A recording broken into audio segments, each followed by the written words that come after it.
tenemos la dicha de encontrarnos con ustedes en este su programa Acción Popular de hoy lunes, día 13 del mes de julio del año 2020. Llegamos a sus hogares, gracias a Dios, a través de Sportvision Canal 35, guiados como siempre, en tiempo normal, por Dani, Heriberto, Héctor y Amaury. Como estamos en un tiempo anormal, la rotación del personal del canal nos obliga a trabajar solamente con Héctor y con Amaury en el programa de hoy. Ellos son los encargados, los responsables de la emisión digital y tecnológica de este programa. Antes de comenzar, quiero darle las gracias a todos esos jóvenes estudiantes universitarios de los Estados Unidos que ayer me llamaron, hijos de dominicanos, que ayer me llamaron para conversar conmigo sobre el tema de la educación en los Estados Unidos y sobre el tema de la educación aquí. Les prometo hacerle un programa para tratar el tema de los charter school, que me pidieron algunos. Le voy a hacer un programa de eso, para allá, para Nueva York. Posiblemente el programa del próximo domingo tome el segundo tema para hablarles del tema de la educación, esa virtual, que no es más que una imposición de las multinacionales de la tecnología de la información y de la comunicación para torcer, inhabilitar el servicio de los maestros en las aulas de clase.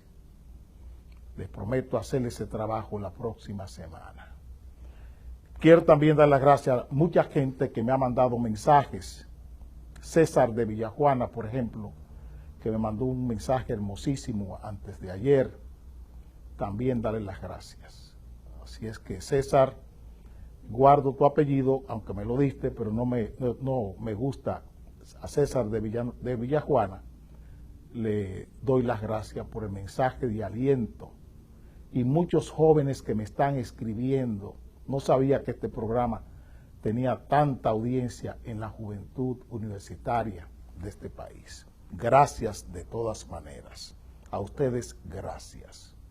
Porque sé que a veces me siento no muy conforme conmigo mismo, pero por la respuesta, por las apelaciones, pero entiendo que hay mucha gente que está entendiendo lo que estoy diciendo en este país. Aquí está lo que traía el listincito el sábado.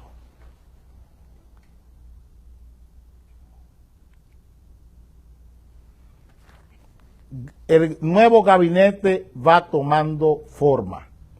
Abinader anuncia futuros ministros.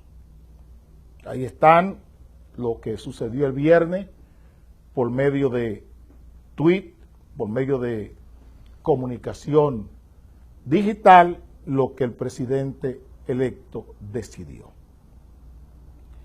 Yo quiero que ustedes entiendan que el mundo político dominicano del año 96 hasta hoy se mueve a dos velocidades. El mundo político dominicano, como el mundo político de muchos países, porque estamos inmersos en un proceso de globalización positiva y de globalización negativa.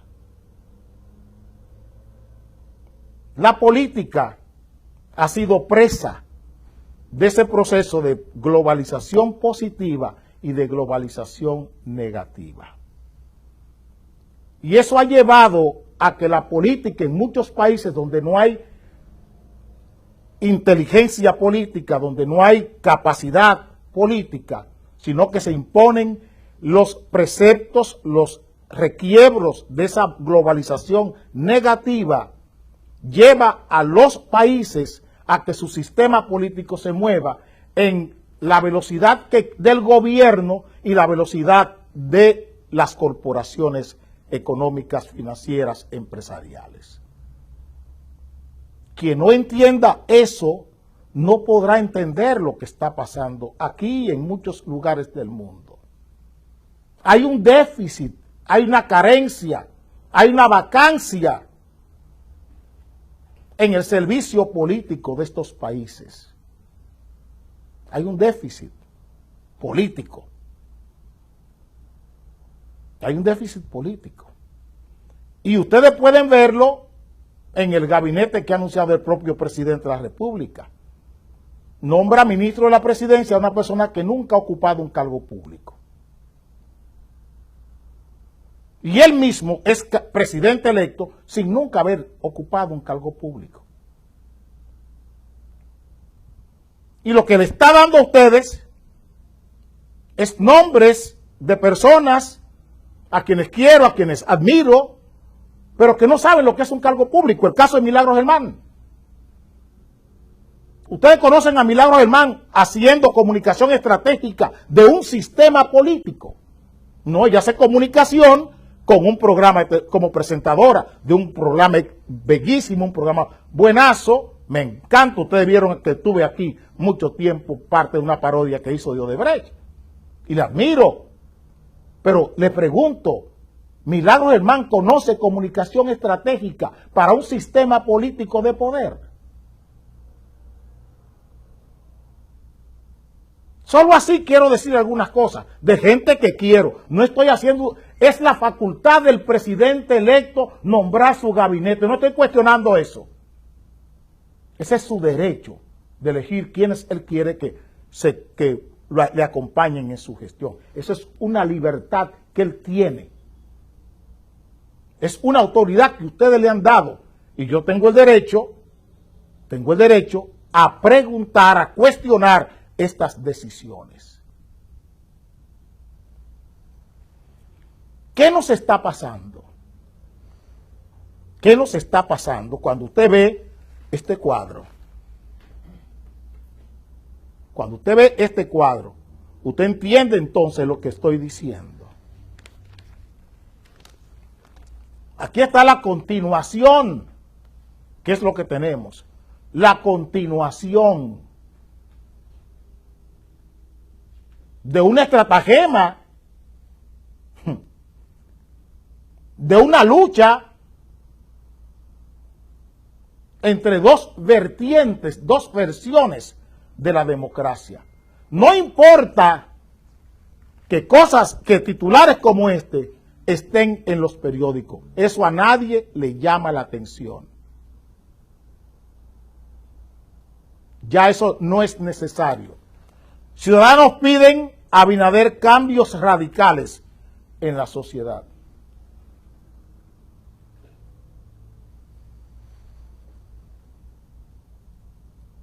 ¿Qué tenemos? El ascenso al poder en medio de una lucha entre lo conservador y lo liberal. Por eso ustedes tienen esa expresión en el gabinete. La lucha de muchos años es lo que se está expresando. La lucha de 24 años es lo que se está expresando en los partidos políticos. No entre lo nuevo y lo viejo. No el proceso dialéctico. Un proceso, repito, de globalización positiva y de globalización negativa, que es la que estamos viviendo. Cuando usted mira los Estados Unidos, y esto para mis nuevos hijos universitarios de los Estados Unidos, que están muy preocupados y muy interesados en cómo atiendo la política de los Estados Unidos. Y para ustedes también. Cuando usted mira el PRM, mira al PLD, mira al Partido Reformista, mira al PRD, y ve en lo que ha devenido el Partido Reformista después de 22 años de ejercicio gubernamental, 74,000 votos en las elecciones hasta ahora de la semana pasada, del 5 de julio. 74,000 votos. 74,000 votos en 24 años. Cuando usted mire el PRD, en las mismas condiciones, los dos partidos que eran hegemónicos en el año 96. Los dos partidos que lo decidían todo aquí, hasta el año 96, todavía el año 98, el año 2000. Y usted ve un PRD disminuido en la condición que está. es que se lo ha tragado esa lucha. No es para producir cambios dialécticos, no es para mejorar, no es para buscar en los partidos las mejorías, las metas superiores. Estamos jugando a los partidos en el devenir del tiempo, persiguiendo metas destructivas. Por eso hablo de la globalización positiva y de la globalización negativa. Es un sistema político que se está moviendo con una globalización negativa. Es lo que tenemos en República Dominicana. Es la globalización negativa de la política, lo que se ha impuesto. Y esa globalización negativa no es solo un caso de República Dominicana, porque también quiero decirlo. Lo que ustedes están viendo en Estados Unidos hoy, California y Nueva York, contra el resto de los Estados Unidos. Dos estados muy ricos contra el resto de los estados que no son ricos como ellos. ¿Ustedes creen que eso que están viendo con Trump es nuevo? Vayan a Brasil para que vean qué pasa con Sao Paulo y el resto. ¿Qué pasa con Bolsonaro, con Lula, con Dilma Rousseff? No es asunto de ideología. Es la globalización negativa que se está imponiendo sobre la globalización que debería ser positiva. Eso ustedes lo tienen en Brasil, lo tienen en México hoy con López Obrador. Lo tienen en México hoy con López Obrador. ¿Qué está haciendo el presidente electo? Jugando a la farándula, apostando por la farándula con un partido.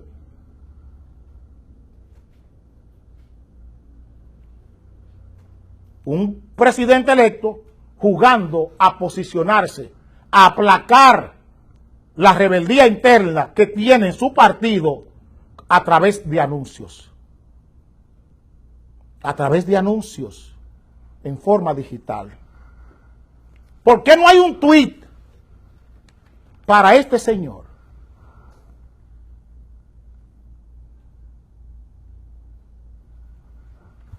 ¿Por qué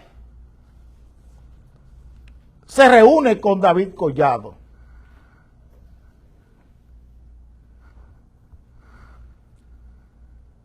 ¿Por qué no hay un tuit para David Collado? Preguntamos.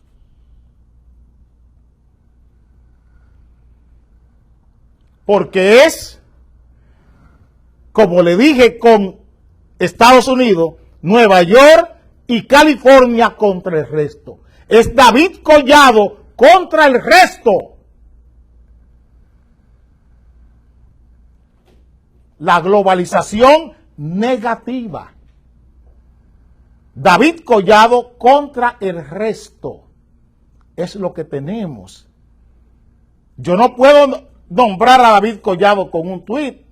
Yo tengo que sentarme a discutir con David Collado en qué lugar él quiere estar, en qué lugar las corporaciones que tiene David Collado detrás necesitan que él les sirva.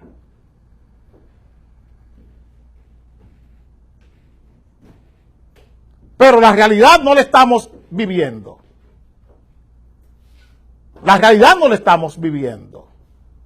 ¿Cómo aplacar el conato, así le voy a llamar por ahora, el conato de rebelión interna que tiene el PRM hoy? ¿Cómo aplacar eso? Con tweet, con visitas, con conversaciones privadas con David Collado.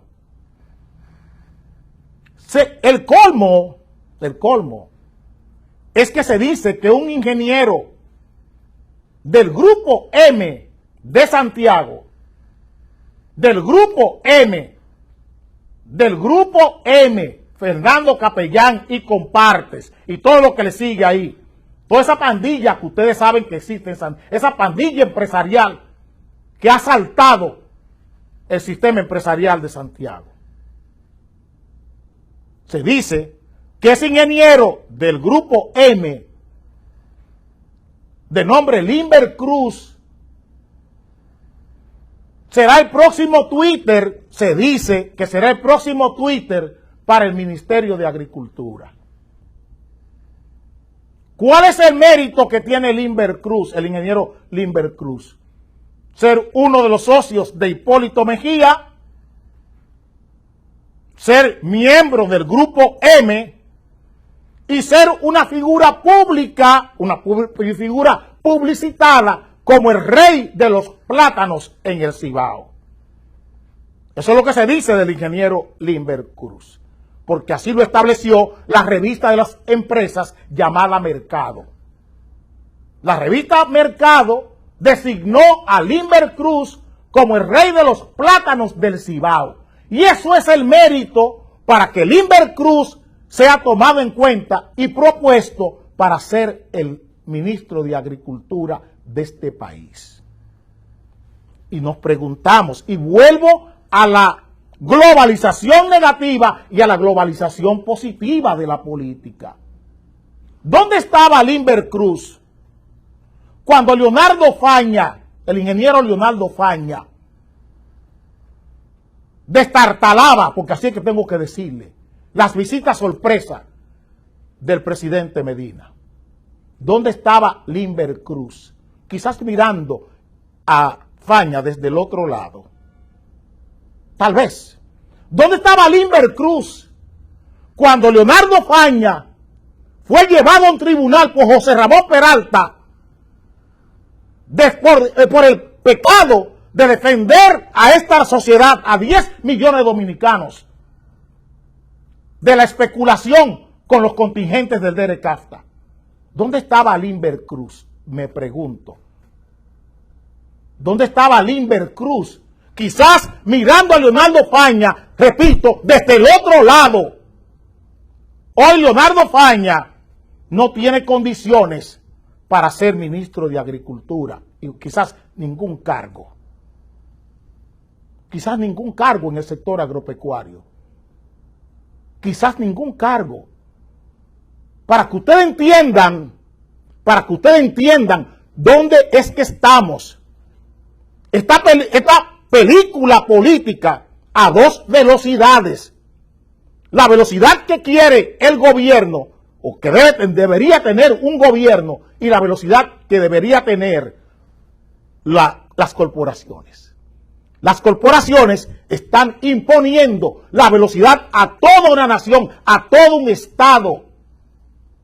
El mérito de Limber Cruz es que la revista Mercado lo designa, lo declara rey de los plátanos en el Cibao, y que es amigo de Hipólito Mejía.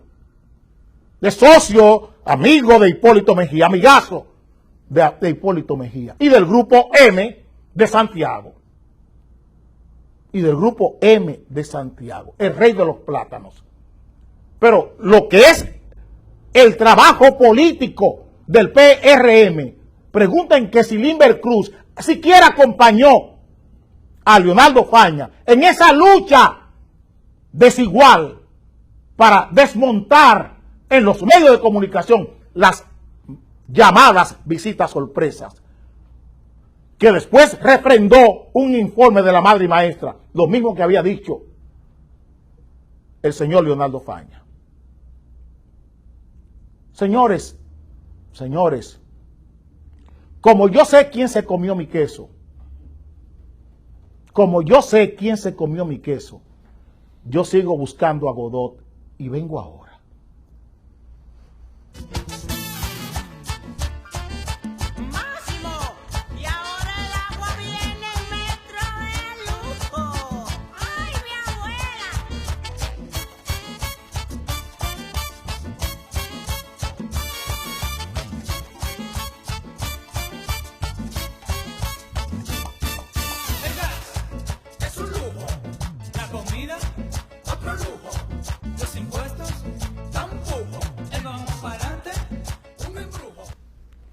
Quiero decirle a mi hermano Kiko que gracias por el audio que me mandó, a Kiko Tabar. Kiko, gracias lo gocé y lo estoy tratando de vivir también.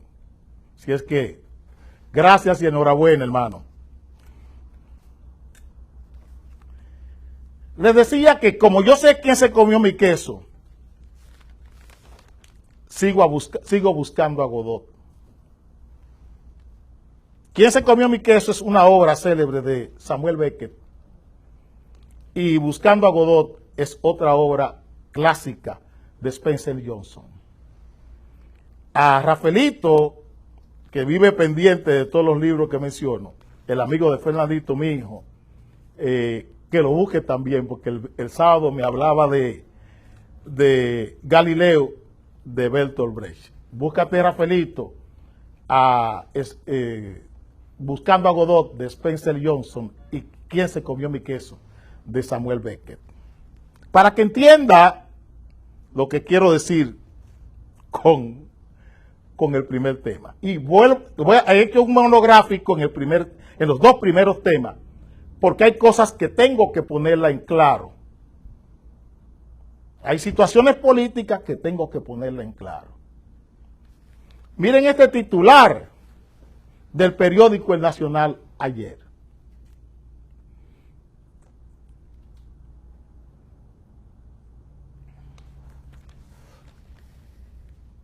Liderazgo de oposición entre Danilo y Leonel. Dicen los periódicos, los analistas políticos, los politólogos, que estos dos partidos son los que van a disputar la oposición. Y me da mucha pena, porque el análisis político, el editorial político en los periódicos aquí es una vergüenza. Así lo voy a decir, por no decir otra cosa. Yo le pregunto a ustedes que participan conmigo en esta conversación, ¿a quién le conviene la división entre Leonel y Danilo? ¿A Danilo? ¿A Leonel? ¿A quién de ellos dos? No voy a decir a cuál. En otro tiempo hubiera dicho a cuál. Digo ahora, ¿a quién le conviene la división? Que ellos sean oposición dividida frente al PRM. ¿Le conviene a Leonel? ¿Le conviene a Danilo? Así quiero comenzar el apresto para que ustedes vean cómo se juega con ustedes. Cómo sin ningún análisis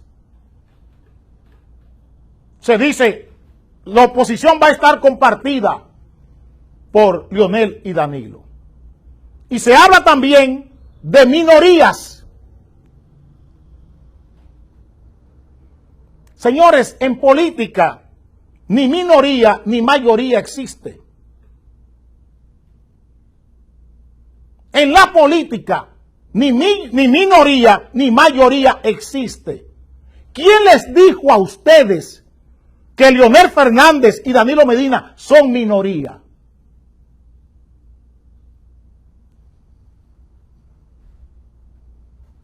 ¿Quién se lo dijo? El político que esté creyendo eso está errado con H. El político que esté pensando que Leonel Fernández y Danilo Medina son minorías, el que lo esté diciendo hoy, no entiende de la política. Ese mismo hecho de ese titular que le estoy diciendo está obligando a Leonel Fernández y a Danilo Medina a entenderse antes del 16 de agosto. Porque ninguno de los dos tienen futuro, separados, divididos antes del 16 de agosto. Y esa necesidad les hará pactar. Repito, esa realidad les obligará a pactar.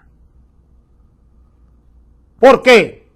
Porque lo que necesita Leonel Fernández después del 16 de agosto y lo que necesita Danilo Medina después del 16 de agosto no lo tiene Luis Abinader. Lo que necesita Leonel Fernández después del 16 de agosto lo tiene Danilo Medina. Y lo que necesita Danilo Medina después del 16 de agosto lo tiene Leonel Fernández.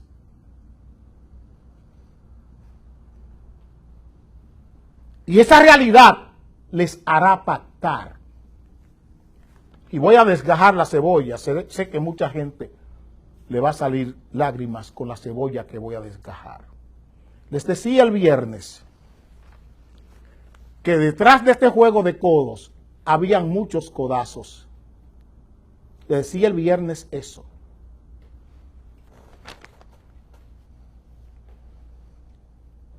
Voy a poner un ejemplo para explicar un codazo. Aquí dice, Héctor, ¿hay algo, Héctor? ¿Tiene que hacer algo? Ok.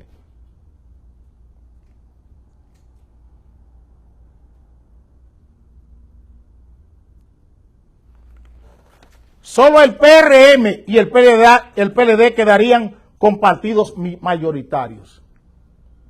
¿Ustedes creen que la mayoría, o sea, lo mayoritario, está determinado por el número de votos que un partido saque? ¿Qué pasaría hoy, mañana, pasado mañana, el viernes, si Leonel Fernández y Danilo Medina deciden aparcar sus diferencias y pensar en la supervivencia de ellos dos y vuelven y asumen la responsabilidad del PLD? ¿Quién tendría mayoría? ¿Quién tendría mayoría en el Congreso estos 30 y tantos días de transición?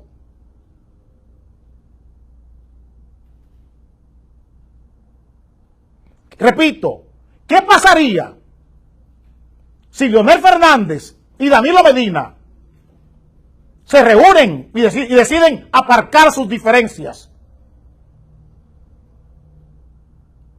y volver a recuperar 33 días la mayoría en el Congreso, con la realidad de la pandemia de por medio? Y aprovechando la quiebra interna que tiene el PRM, la rebelión interna que tiene el PRM hoy, con las decisiones imprudentes de su candidato electo.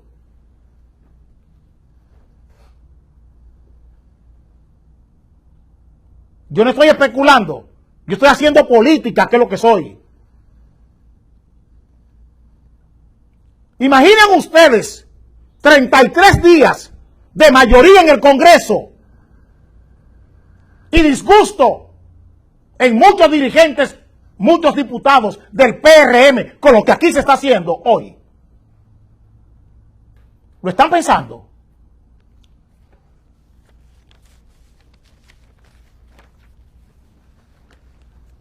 Este titular se lo mostré la semana pasada. Aquí, Ni de juego me pongo ese de arriba.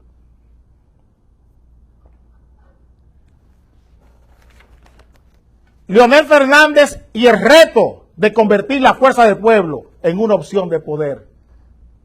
¿Cómo puede en 4 años, dividido del PLD, Leonel Fernández ser una opción de poder? Con el PLD en contra, ¿cómo puede Leonel Fernández ser candidato con expectativas, con condiciones en el 2024? Que no sea pactando con Danilo Medina. Ahora.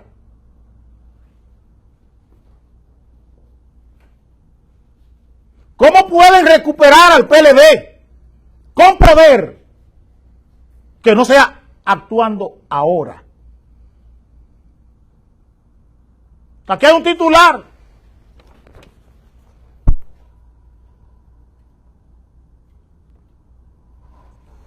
Ven, PLD requiere cambio profundo de viejas estructuras. Y yo pregunto, ¿cuáles son las nuevas estructuras del PRM? si lo que está mandando es la globalización negativa?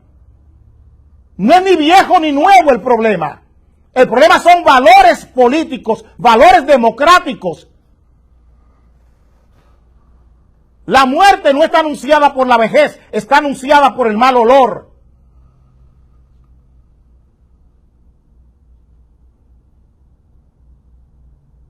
Repito, la muerte no está anunciada por la vejez. La muerte está anunciada está denunciada o precedida por el mal olor. Es la rigidez, no es lo viejo, es la rigidez. Y esta rigidez que nos está mostrando el señor Abinader, esta rigidez es nuevo, es novedad, es vejez. Es lo mismo que ha pasado 24 años, por 24 años. Una globalización negativa apropiada del quehacer político de este país. Grupos de poder y el resto, no importa en qué partido estés. Grupos de poder y el resto. Vi una página en un periódico hoy. Los nuevos jóvenes que van a la Cámara de Diputados. Vi eso. Y creo que hay un mosaico de unos 20 personas ahí. El hijo de Leonel Fernández, el hijo de Ramón Rogelio Henao, el hijo de Amarante Baret. ¿Dónde está la novedad? Es el dinero de los padres que les ha hecho diputados. ¿Dónde está la novedad? ¿Dónde está la juventud? Es que estamos haciendo la política un concepto monárquico. Hay un concepto monárquico de la política. Yo, mi hijo. ¿Qué pasó? ¿Qué diferencia hay entre eso y Ramfis? Entre eso y Radamés Trujillo. ¿Qué diferencia hay? Ramón Rogelio Henao y su hijo. Amarante Baret y su hijo. Con los cuartos del Estado. ¿No es eso? Entonces, ¿de qué estamos hablando? ¿De qué estamos hablando?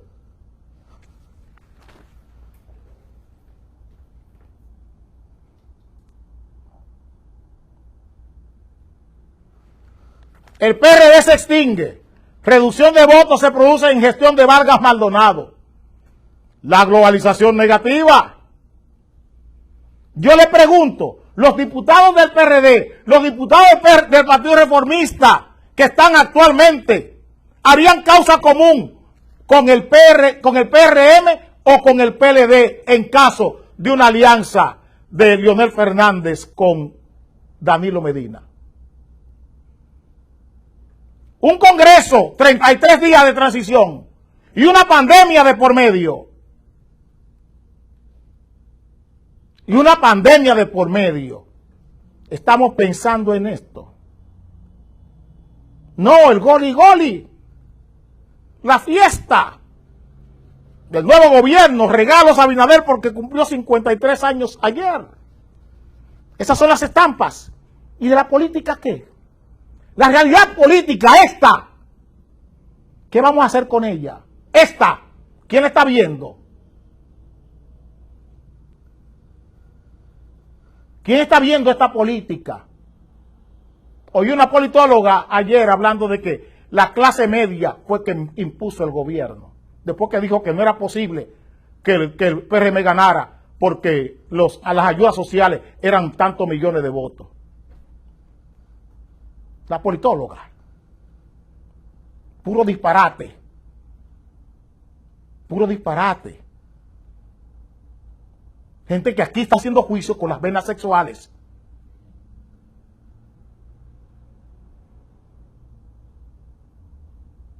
¿Cuál es la realidad? Aquí hay pánico. Aquí hay miedo. Aquí hay miedo. Y 33 días dan para muchas cosas.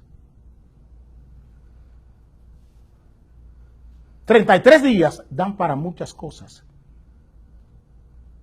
Yo le pido al candidato electo que se ponga a hacer política y no opinión pública. Que haga política. Es lo único que le voy a pedir al candidato electo. Que haga política. Que haga política el candidato electo. Que haga política el candidato electo. Y se deje de estar queriendo aplacar la situación interna con nombramientos como el de Milagros Germán, el de Milagros Ortiz Bosch. Queriendo aplacar, poniéndole un bobo al país con Milagros Germán como directora de ética. Poniéndole un bobo al país con Milagros Ortiz Bosch como directora de ética gubernamental. Vengo ahora.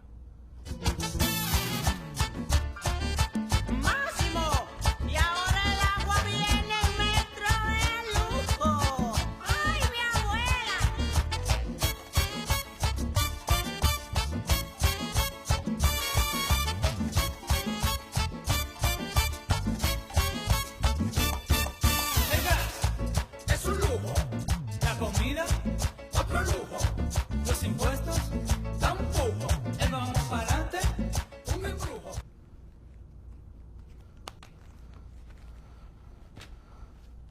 El epidemiólogo Alejandro Báez, que está muy activo desde la comisión del COVID-19, conseguía una primera plana en el periódico El Caribe de hoy.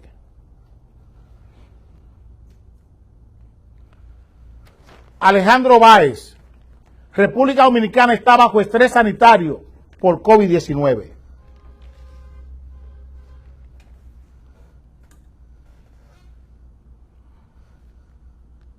Y yo sigo haciendo las mismas preguntas. ¿Dónde estaban el señor Alejandro Báez, el señor Marte y el señor Yunen, los expertos? Yo le digo los escarabajos. ¿Dónde estaban estos escarabajos en marzo?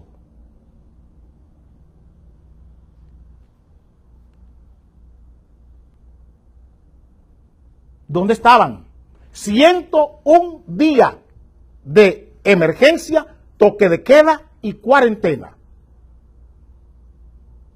Y estos son los resultados que tenemos hoy. El día 1 de julio se le dijo a este país que entraba en un estado de emergencia nacional. El día 1 de julio. Hoy estamos a 13. ¿Qué ustedes, señor Alejandro Báez, señor Marte y señor Yunen, qué ustedes con estos fascinerosos, con estos genocidas, con Gustavo Montalvo y el señor Sánchez Cárdenas, qué ustedes han hecho para evitar que la gente se enferme, se contagie con COVID-19? Es que se oye bonito un titular. Todavía hoy, ustedes que son expertos en esto, yo no, yo soy un político. Y yo todo lo entiendo desde la política. ¿Qué ustedes hicieron? ¿Dónde está el plan? Ustedes que son expertos en esto. ¿Dónde está el plan que ustedes le sometieron al presidente de la República? Al señor Gustavo Montalvo o al ministro Sánchez Cárdenas. Ustedes ahí, en esos cargos, ¿dónde está el plan que ustedes le sometieron a este país? ¿Dónde está el plan? Todavía hoy. Este es el titular del litincito.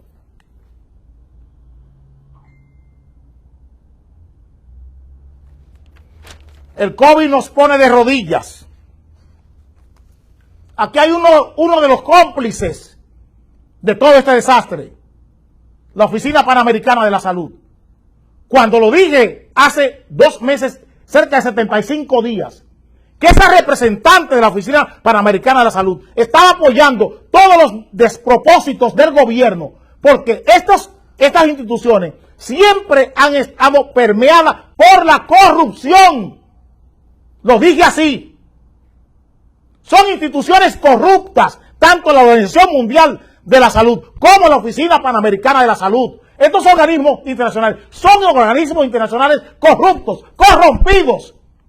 El Banco Mundial es un instrumento corrompido. El Banco Interamericano de Desarrollo, otro instrumento corrompido. Otra multilateralidad de esta globalización negativa de la que estoy hablando con ustedes. Es de eso que estoy hablando. Hoy dice este señor, aparece con esta propuesta. Técnico de la OPS sugiere convertir grandes naves en hospitales. Hoy los hospitales que están en construcción. ¿Qué pasa con el Moscoso Puello? ¿Qué pasa con el Moscoso Puello? ¿Qué pasa con el Cabral Ibáez que tiene 7 años en construcción? ¿Vamos a la emergencia entonces? Sí, vamos a la emergencia, pero vamos con un plan. Lo que debimos hacer en marzo, lo estamos haciendo cuando ya nos acogota la pandemia. Cuando nos destruye la pandemia. Y nos destruye después de unas elecciones. Con un partido de gobierno que ha sido derrotado. Lleno de pánico, lleno de miedo. Que pudiera aprovechar la pandemia, aprovechar este despropósito, esta quiebra sanitaria que tenemos hoy, para hacer lo que le da la gana constitucionalmente, teniendo un Congreso a su favor.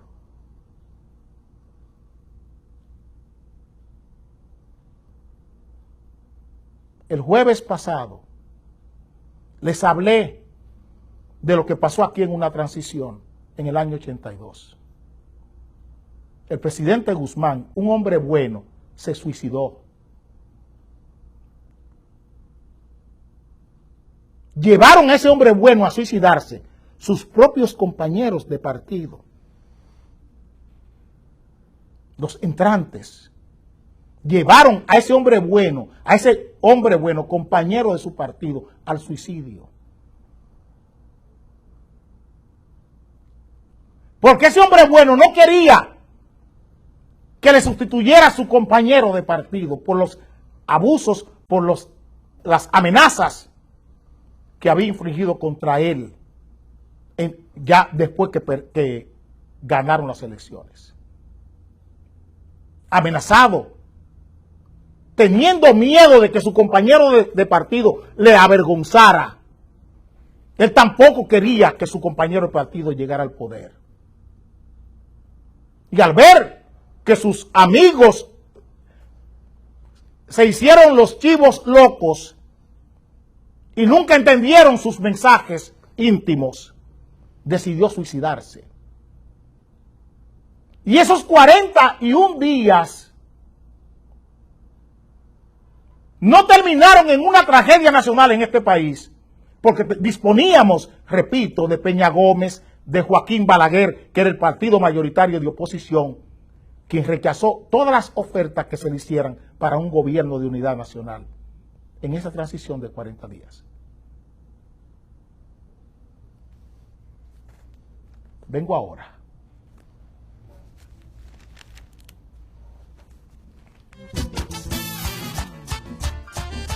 Máximo, y ahora el agua viene en metro de lujo.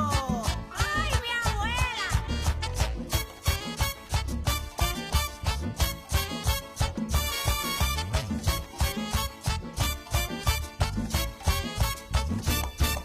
El gas es un lujo. La comida, otro lujo. Los impuestos, tampoco. El vamos para adelante, un embrujo. El presidente electo, con todo su derecho, escogió a la doctora Milagros Ortiz Bosch para que le acompañase en la dirección de ética. Milagros Ortiz Bosch irá a la dirección de ética. Ayer le contestaba las inquietudes que tienen cientos de miles de dominicanos hoy. Una nota del periódico El Nacional.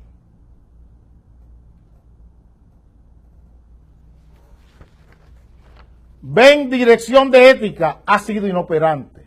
Organismo fue creado en el año 2012, pero no ha satisfecho los reclamos de transparencia de diversos sectores de la sociedad.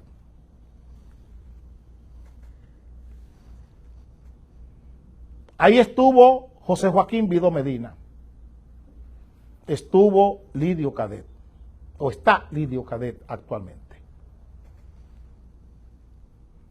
Simbólicamente, gente honesta. Puedo decirlo sin temor a equivocarme, de José Joaquín Vidó Medina. No gente honesta porque ocuparon cargo público. Gente honesta porque son gente honesta en su vida, en su forma de vivir. José Joaquín Vidó Medina. Ex rector de la Universidad Autónoma de Santo Domingo, sin ningún escándalo. José Joaquín Vidó Medina. Lidio Cadet, no tengo que decirles, es mi amigo, mi hermano. Tengo muchos años que no hablo con él. La política nos ha apartado, pero no la relación de cariño que tenemos Lidio y yo.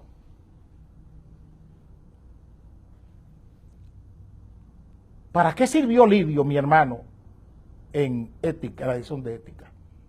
Como parapete. Para eso lo usó Danilo Medina, a los dos. Cuando el escándalo de Oisoe usó la nobleza de José Joaquín Vidó Medina para mandar a donde Laura Guerrero Pelletier un supuesto escándalo de corrupción investigado por la Presidencia de la República. Hasta hoy nadie lo conoce. El pobre José Joaquín salió del gobierno y no ha hecho vida pública jamás. ¿Qué ha pasado con Lidio Cadet y el escándalo de la OPRED? Todos los escándalos que han venido. Ni habla de eso. Ni habla de eso, Lidio Cadet.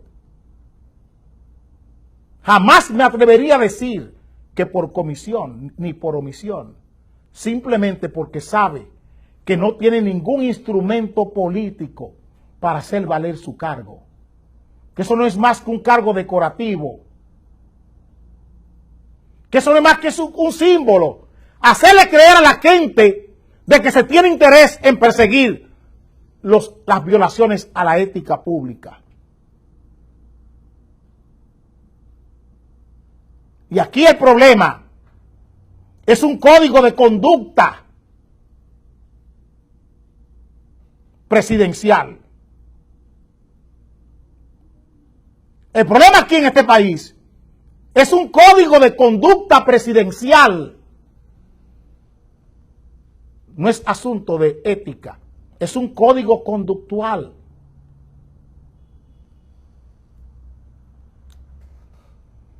Es que usted ofrece una cosa y no la cumple. Su problema es de conducta. Los presidentes que ustedes eligen les ofrecen una cosa y no la cumplen. Porque son gente sin ninguna conducta. Sin conducta política, sin conducta social. Son antisociales los que ustedes están eligiendo. Ese es el problema. Gente incapaz de cumplir con lo que prometen. Gente incapaz, repito, de cumplir con lo que prometen. Y esperen.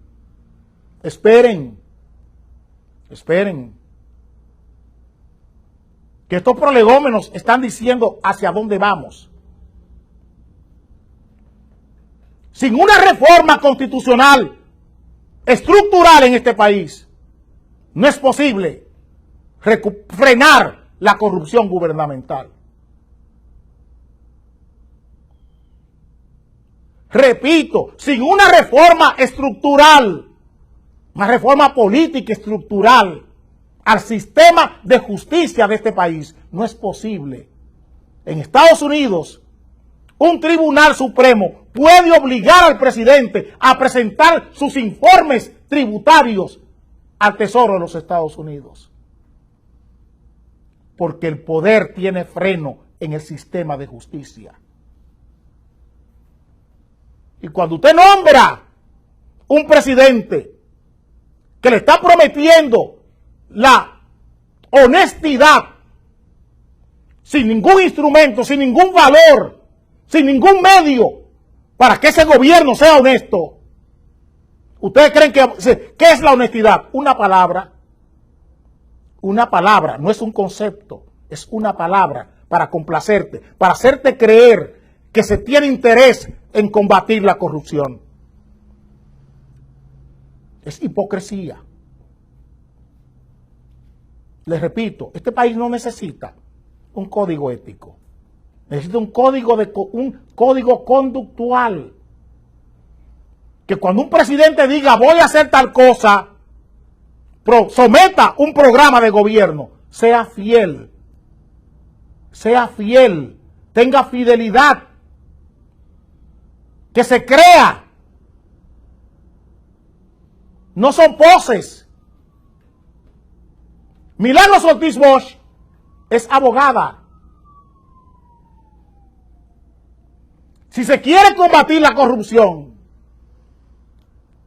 es en una oficina que no tiene a nadie, que se va a combatir la corrupción. ¿Con quién va a investigar? Se puede hablar de cómo. Milagros Ortiz Bosch podrá hacer algo con una cámara de cuentas. Con una cámara de cuentas como la que tenemos hoy. Con una Suprema Corte de Justicia como la que tenemos. ¿Cuándo se podrá cambiar esa Cámara de Cuentas? ¿Y cuándo se podrá cambiar esa Suprema Corte de Justicia?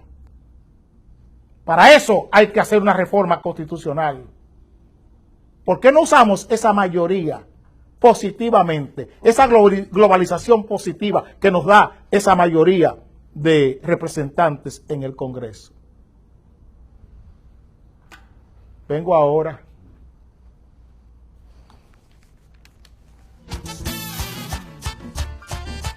Máximo, y ahora el agua viene en metro de lujo. ¡Ay, mi abuela!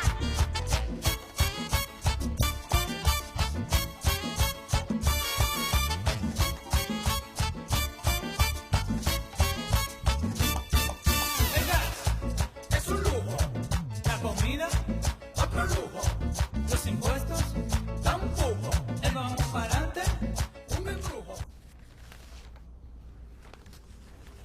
Ese titular lo mandó a publicar el gobernador del Banco Central. Y créanme que me dio risa. Banco Central dice, el peor impacto de la crisis de economía comienza a bajar. Miren aquí.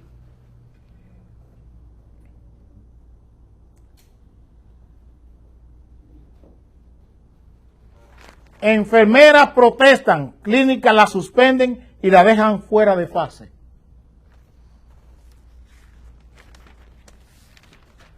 Aquí hay otro titular.